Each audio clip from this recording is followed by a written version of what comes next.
Esiste un luogo dove accadono cose strabilianti, un luogo ricolmo di incanto e terrore, di fantastiche creature, di storie incredibili, di stupore e meraviglie. Quello strano luogo è il nostro universo. Io sono Ivan Censi e questo è Bizzarro Bazzaro.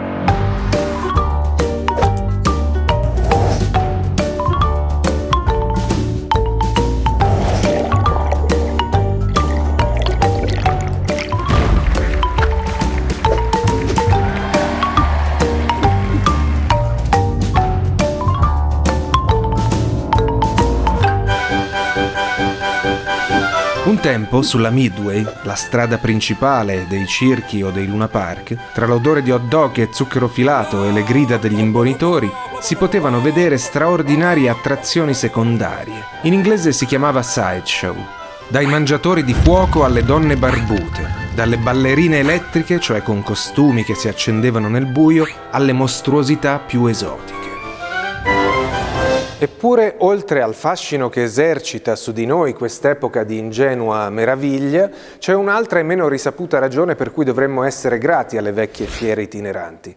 Questa è la strana storia di come i sideshow e la caparbietà di un medico visionario abbiano contribuito a salvare milioni di vite umane. Pensate che tra tutti voi che state guardando questo video, quasi 1 su 10 è vivo anche grazie al Luna Park. Fino alla fine dell'Ottocento i bambini nati prematuri non avevano praticamente nessuna possibilità di sopravvivenza.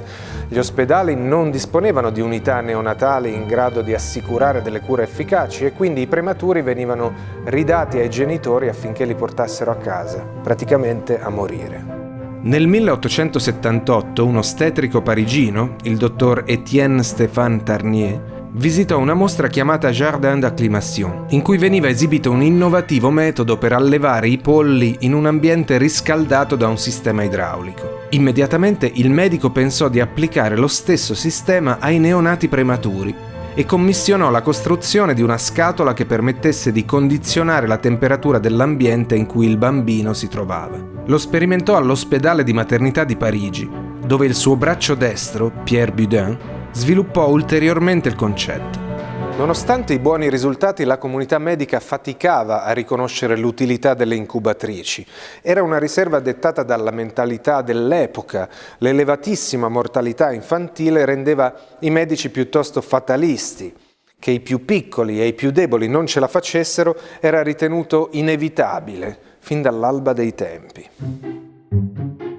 Budin decise di spedire un suo apprendista di origini polacche, Martin Kuhney, all'Esposizione Mondiale di Berlino del 1896. Kuhney, che è il vero protagonista della nostra storia, era un personaggio fuori dal comune. Affermava di essere un ostetrico, anche se poi qualcuno ha dubitato che fosse davvero un medico, ma soprattutto aveva un enorme carisma e la verve di un animale da palcoscenico, tutte doti che, come vedremo, si riveleranno fondamentali per la riuscita della sua missione. Kuhney ebbe la trovata di esporre non solo le nuove incubatrici, ma di metterci dentro anche dei bambini prematuri in carne ed ossa. Dimostrando una notevole faccia tosta, chiese e ottenne il permesso dall'imperatrice Augusta Vittoria di utilizzare alcuni infanti dell'ospedale di carità di Berlino destinati a morte certa. Una volta alloggiati nelle sue incubatrici ed esposti in fiera, nessuno dei neonati morì. L'esposizione di Kuhney ebbe un'eco clamorosa. Il successo si ripeté un po' ovunque in Europa e Kuhney decise di esibire le incubatrici anche in America, ma qui incontrò una resistenza ancora maggiore. Il suo stand veniva invariabilmente relegato nelle aree fieristiche dedicate all'intrattenimento, invece che nella sezione medica. Fu forse per questo motivo che nel 1903 Kuhney prese una coraggiosa decisione. Gli americani pensavano che quella non fosse altro che una baracconata da Luna Park. Bene, allora avrebbe dato loro il Luna Park, ma li avrebbe fatti pagare un biglietto d'ingresso. Kuhney si trasferì a New York e aprì una nuova attrazione nel celeberrimo parco di divertimenti di Coney Island. Per i 40 anni successivi, ogni estate, il medico esibì bambini prematuri nelle incubatrici al costo di entrata di $0,25. Il pubblico affluiva numeroso per contemplare quei neonati estremamente sottopeso, gracili e indifesi, che dormivano nelle loro scatole di vetro temperate. «Mio Dio, guarda che piccolo!» si sentiva esclamare dalla folla, mentre la gente scorreva lungo la ringhiera che la teneva separata dalla corsia delle incubatrici. Per enfatizzare le dimensioni minute dei neonati, Cooney cominciò anche a fare ricorso a dei veri e propri trucchi da imbonitore. Se il bimbo non era abbastanza gracile, per esempio, aumentava le coperte che lo avvolgevano, in modo da farlo apparire minuscolo. L'infermiera di tanto in tanto infilava il suo anello al braccio dei neonati per dimostrare quanto fossero sottili i loro polsi. Nessuno sospettava però che l'anello fosse in realtà di dimensioni sproporzionate anche per il dito dell'infermiera. Cooney, che nel frattempo aveva aperto un secondo centro di incubazione, potrebbe sembrare un cinico approfittatore, ma in realtà non era affatto così. I bambini ospitati nelle sue attrazioni erano stati rifiutati dagli ospedali della città e riconsegnati ai genitori, che non avevano speranze di vederli sopravvivere.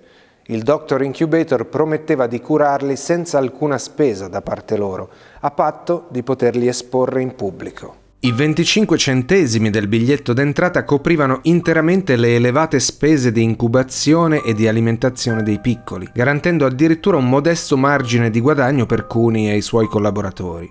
In questo modo i genitori avevano un'opportunità di salvare il proprio bambino senza sborsare un soldo. E Cooney poteva continuare la sua opera di sensibilizzazione sull'efficacia del metodo. Cosa più unica che rara nell'America di inizio secolo, Cooney non faceva nemmeno distinzioni di razza, esibendo assieme ai neonati dalla pelle chiara bambini di qualunque etnia e colore.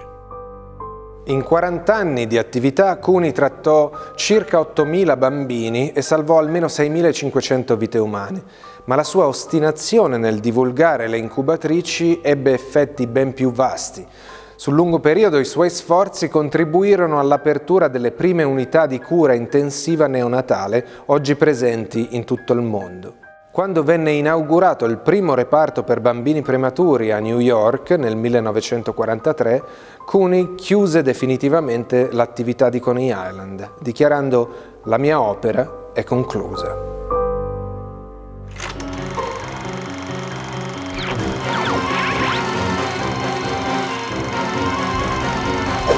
Silvia, in questa puntata ci hai portato altri 2 oggetti dalla collezione di Lazzaro Spallanzani, un falco con un cappuccio da falconeria e uno strano straccio, un reperto particolare.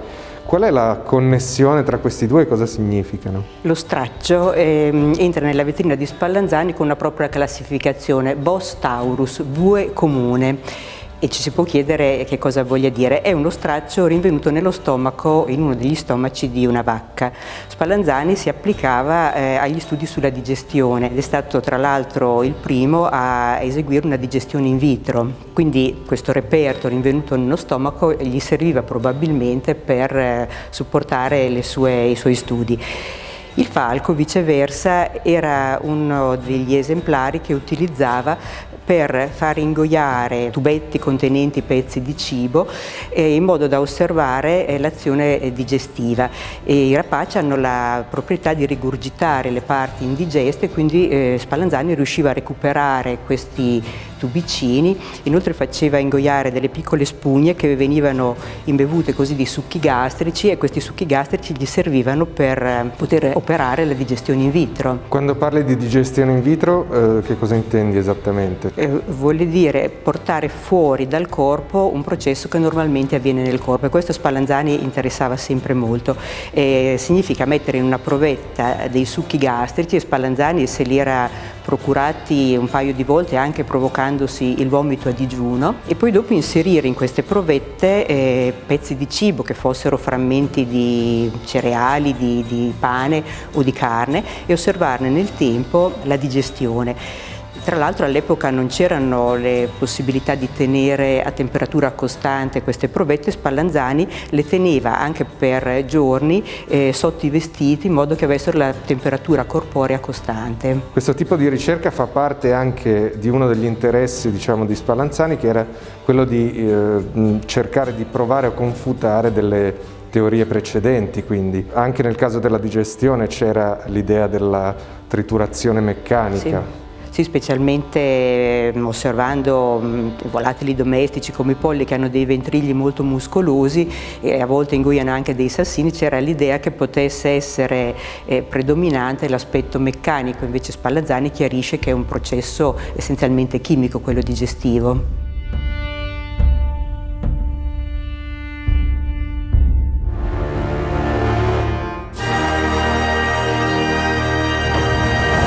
Forse avrete sentito parlare delle teste rimpicciolite chiamate zanza, oggetti fondamentali nelle cerimonie per la prosperità del villaggio delle tribù Shuar e Achuar, stanziate tra Ecuador e Perù. Ma sapete che esistono anche dei corpi rimpiccioliti? Per i coloni ottocenteschi una zanza riassumeva in maniera perfetta la supposta barbarie del selvaggio. La richiesta di questi manufatti crebbe esponenzialmente, tanto che ben presto l'unico modo per uno Shuar di procurarsi un fucile era scambiarlo per una testa rimpicciolita. Queste compravendite divennero così frequenti che la situazione degenerò. Gli Shuar cominciarono a cacciare teste per motivi non più rituali, ma esclusivamente commerciali, per soddisfare collezionisti e musei occidentali nella loro ossessiva ricerca di queste curiosità. Una zanza veniva scambiata con un fucile, l'arma serviva per procurarsi altre teste, barattate poi per nuove armi. Il circolo vizioso si concretizzò in una vera e propria strage, compiuta dagli indigeni per adattarsi ai pregiudizi degli stranieri in materia di esotismo. Come ricorda Francis Larson nel suo libro Teste mozze, quando i visitatori vengono a vedere le teste rimpicciolite al Pitt Rivers Museum, quello che stanno veramente guardando è la storia della pistola dell'uomo bianco. Alla fine dell'Ottocento, perfino popoli che non avevano nulla a che spartire con gli jivaros e le loro tradizioni, cominciarono a fabbricare le proprie teste rimpicciolite. In Colombia e a Panama si rubavano le teste dei cadaveri non reclamati negli obitori per affidarle a tassidermisti compiacenti. In altri casi venivano utilizzate pelli di capra, scimmia, bradipo o altri animali. Oggi si stima che circa l'80% delle zanze ospitate nei musei di tutto il mondo siano in realtà dei falsi. Questo è il contesto in cui negli anni '20 operava il dottor Gustave Struve, un medico ecuadoriano nato nel 1893 da genitori di origine tedesca e diplomatosi in chirurgia nel 1918 a Guayaquil. Dopo aver vissuto per qualche tempo a Lima, a Panama e in Amazzonia, si trasferì a Chicago nel 1925. Qui cominciò molto probabilmente a procurare zanza per musei e collezionisti occidentali. Ma il dottor Struve non si limitava a commerciare teste rimpicciolite, le produceva in proprio. Tanto che dopo aver visitato un museo a San Francisco nel 1939, scrisse a sua moglie: «Una delle piccole teste esposte, quella di una donna, l'ho fatta io». Struve produsse anche 2 degli unici 3 corpi rimpiccioliti di cui si abbia notizia, quelli che vennero esposti per più di 50 anni al Museo degli Indiani Americani di New York. Il terzo fa parte della collezione dell'Adventurers Club di Chicago. I corpi preparati da Struve erano presentati come veri manufatti Shuar. Quando alla fine degli anni 70 ci si rese conto che erano dei falsi, i cadaveri in miniatura finirono in un magazzino dove a nessuno è più concesso esaminarli. Non possiamo dunque sapere con certezza come fossero stati realizzati, se con un paziente lavoro su pelli animali oppure davvero a partire da corpi umani.